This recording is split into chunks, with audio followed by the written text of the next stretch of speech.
People of the interwebs, this weekend I will be at the Maker Faire in Hanover. That means I won't have the time to make a video on this weekend. And I feel bad about that, because I said to myself, like, every weekend I kind of want to make a video, do the cutting, do the whole thing just for practice. And yeah, so last time I didn't do that, so now I'm practicing regret. No, I'm actually there with Alex, Tiny LED Matrix. BitLooney will be there. My MX will be there, Spacemoon will be there. Yeah, it's gonna be fun. I'll try to make a not so dorky video like the last one I did for Berlin. There might be a challenge between me and my MX at one point. If you see me, say hi. It would be cool to talk to anyone. I don't have anything to give you.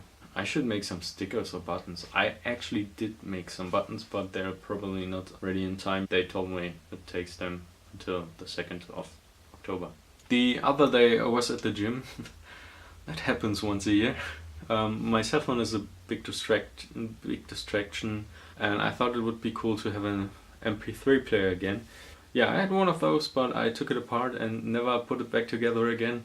Throw it away.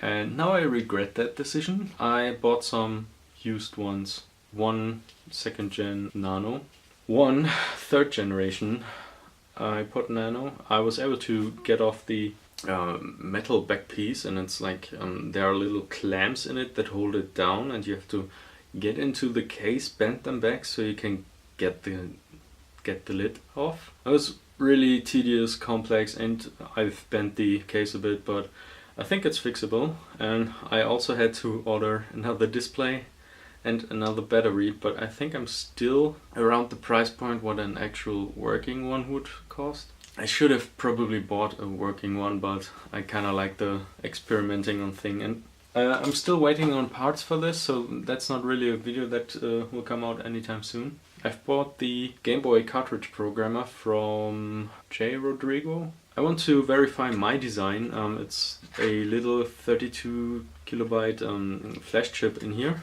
So yeah. This is my design. I just followed some basics about the Game Boy, like how it's accessed, what pin is what, and the Game Boy is basically a big EEPROM reader, and then there's like bigger cartridges where it has a control chip that switches banks and stuff, but this is the easiest cartridge you can possibly make because it's just every pin is wired directly to the edge.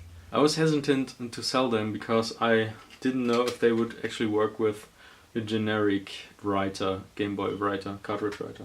It's probably a good idea to just support anyone who does some Game Boy stuff. I'll probably make it something like $5 with the cheap green cases that I have somewhere. So yeah, this would be what the product would look like.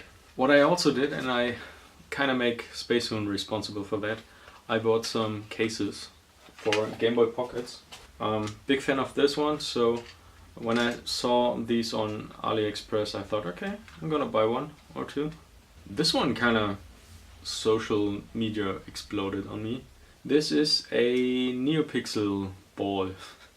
This ball needs to get inside something like this. It's a paper star, and my mother folds them. She told me to make another LED ball thing to put in a star like that. So I tried a design like this for the first time. I always tried something different with supporting 3D structure, but I always ended up in a big ball of hot glue and clear tape. So I don't want to do that anymore, so I started with this one. There's a PCB design that goes on top here and on the bottom. That makes it easier to solder this.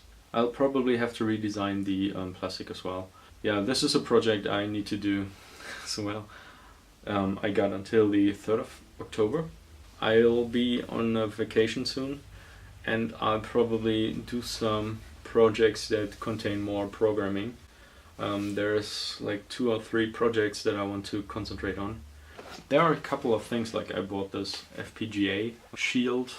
That's an ICE0 Lattice ICE40 board, and I want to put it on a Raspberry Pi Zero and then just try to play around with it.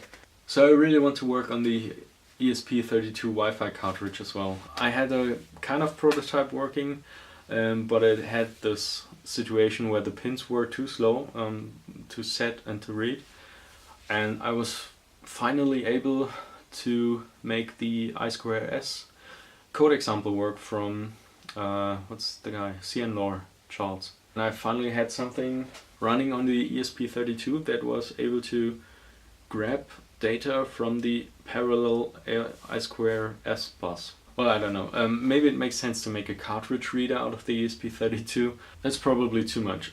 It's only 3 weeks, so I'm not sure how much time I can actually put into programming stuff, but I might be able to put some time into the animations of the ball. That might make sense. Well, anyway, that should be enough of me talking about stuff. So have a nice weekend everyone, and we'll see us in the next video of the Maker Faire. Bye!